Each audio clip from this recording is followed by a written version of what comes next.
comme on dit, être hypocrite, c'est un gros mot. Des fois, peut-être, je ne peux pas le dire à d'autres personnes, mais tellement que Dieu t'a mis au milieu de certaines personnes qu'il faut venir les voir même en secret, parce que c'est des gens, c'est comme des tombeaux. Ce que tu leur dis, ça reste entre toi et eux. Il faut prendre ce courage-là. Va voir, comme on dit, mets ton cœur à nu.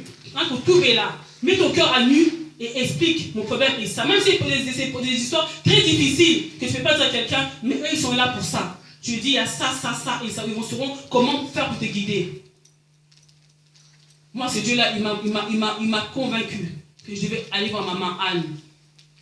Ce Dieu-là m'a convaincu, il m'a mis à cœur que ce que moi je devais avoir, ça devait venir à travers sa servante, la femme du pasteur. Pourtant, moi, je ne connaissais pas maman Anne. Hein. Je ne connaissais pas, j'en donnais des témoignages, je ne la connaissais pas. Je venais là, bon, je disais bonjour, je partais. Moi, je suis quelqu'un qui est assez, je viens, je m'en vais, très discrète.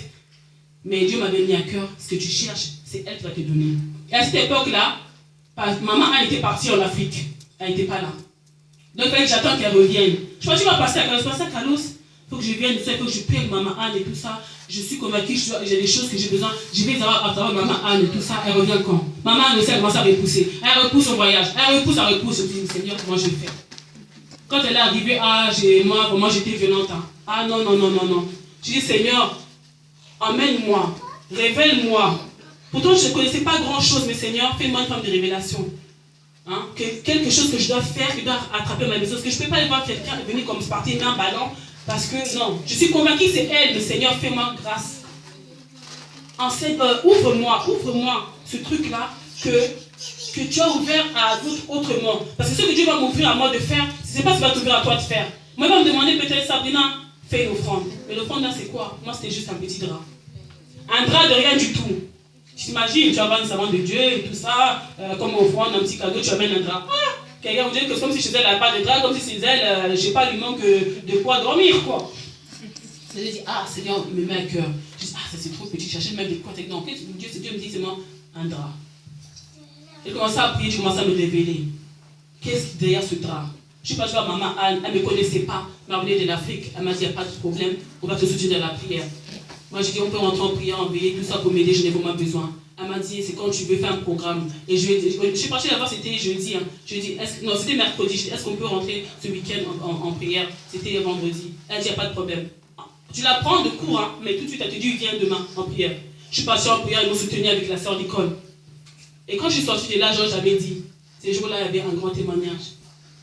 Que je vais prendre l'interrogation que je témoignerai peut-être l'année prochaine.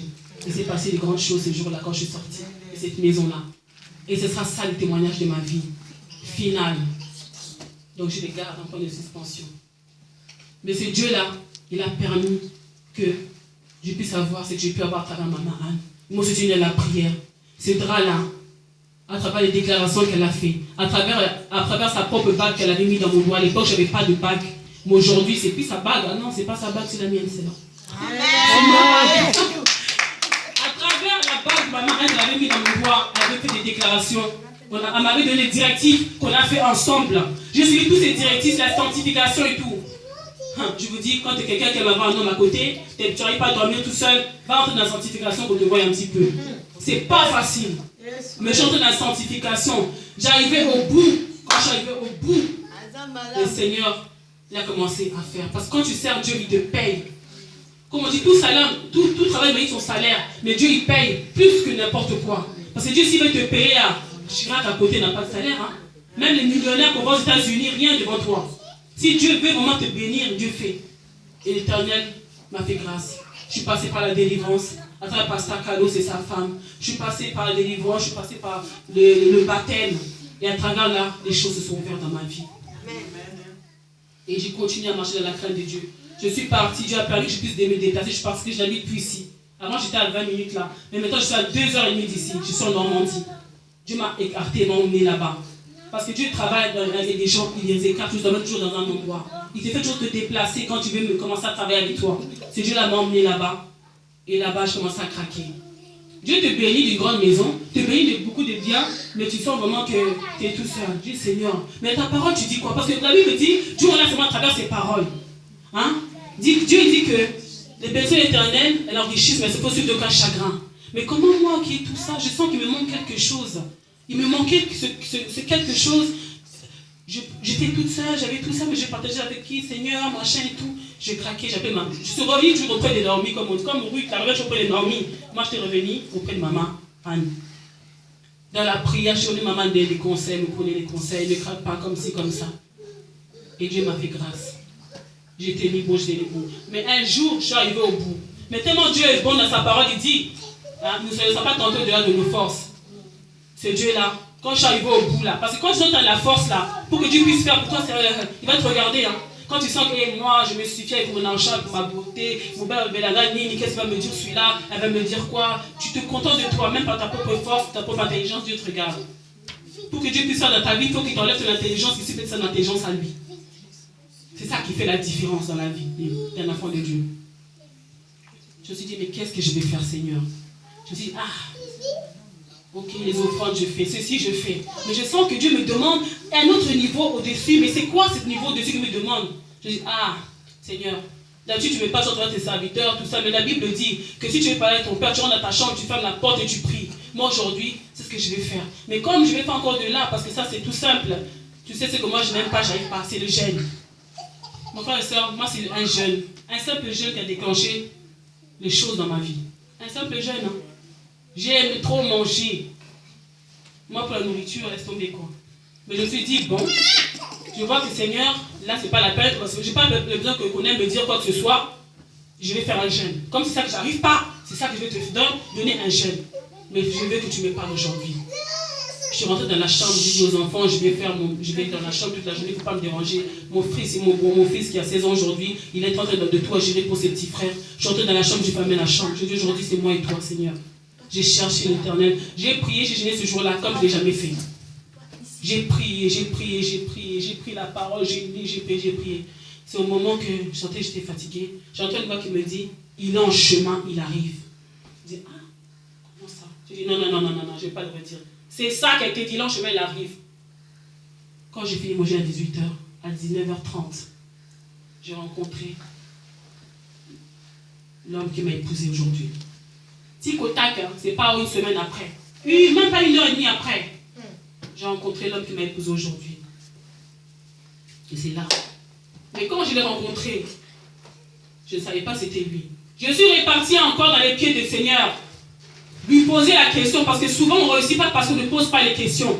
Dès qu'un homme vient, parce que quand tu cherches une bénédiction, Dieu te donne, mais l'autre côté aussi il envoie à lui. Parce que quand tu regardes bien, j'ai combien d'hommes dans ma vie? 4, mais aucun n'était le mien. Pour te dire que Dieu envoie, mais l'ennemi aussi envoie.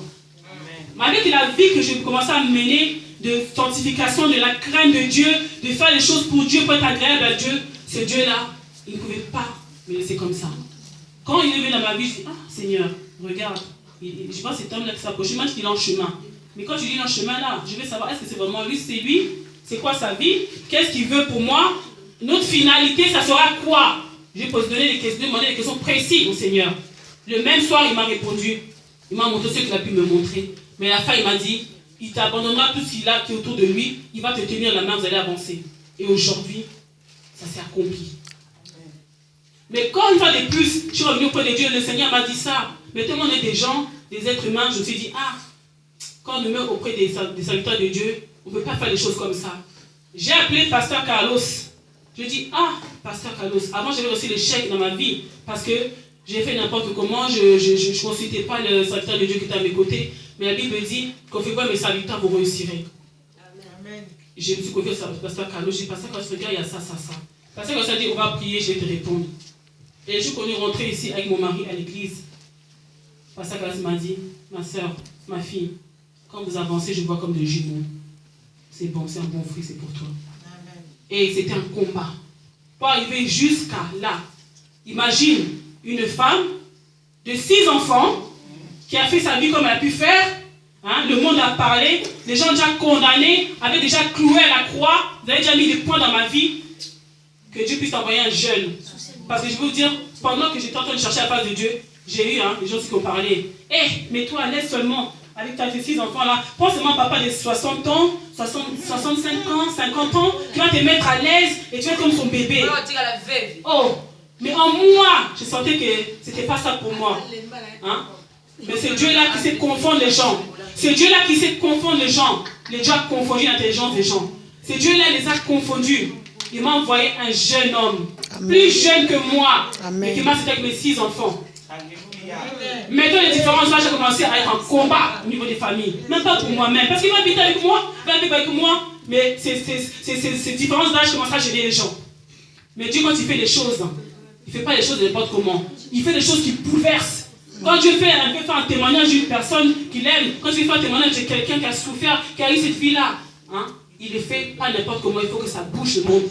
Il faut qu'il ait une gana. Parce que sinon, ce n'est pas de Dieu. Les combats, les mariages que tu as comme ça, là, s'il n'y a pas de combat, non. Et plus grand est le combat, plus grand la victoire, plus grand est l'élévation. C'était pour que moi je puisse me tenir ici, mes frères et sœurs. Il fallait que je puisse vivre ça. Il fallait que ces choses arrivent dans ma vie. Il y a certaines choses qui arrivent dans ta vie, mes frères et sœurs, c'est pour la gloire de Dieu. Il y a cette femme qui puisse les sortir, puisque ils sont pendant 12 ans, que quand elle puisse tenir la vie de Jésus-Christ, qu'on puisse se dire qu'une puissance est libère, fait que Dieu puisse se glorifier. Il y a des choses que Dieu va permettre dans ta vie, c'est pour que tu puisses se glorifier. Il a permis que j'ai cette vie-là, 4 enfants, enfants par-ci, jusqu'à 6 enfants. C'était pour qu'un jour, tant que j'avais l'espérance, je croyais à mon Dieu, je n'avais pas baissé les bras, c'était pour que Dieu puisse se glorifier dans ma vie. Moi, j'ai ma situation, c'était pour la gloire de Dieu. Parce que si je n'avais pas ces 6 enfants-là, Dieu n'aurait pas pu se glorifier dans ma vie. On m'a envoyé un jeune homme comme ça, là, tout mignon. Aujourd'hui, j'ai la grâce de m'appeler Madame Sabrina Djunga.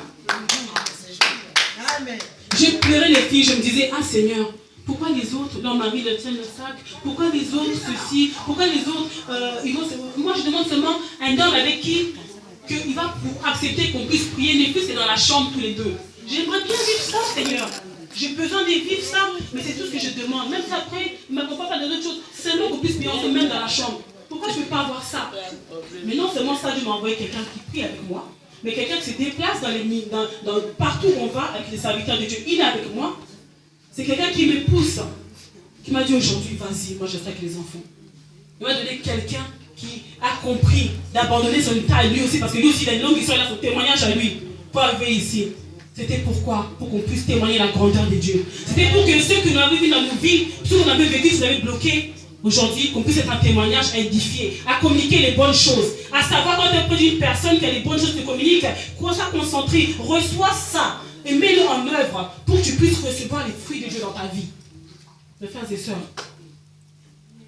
arrivé à là, le mariage a commencé. Combat de famille maintenant. C'est là où vraiment j'ai expérimenté la parole qui dit, Exode 14, 14, qui dit, gardez les silences, moi l'éternel, je combattrai. Mes frères et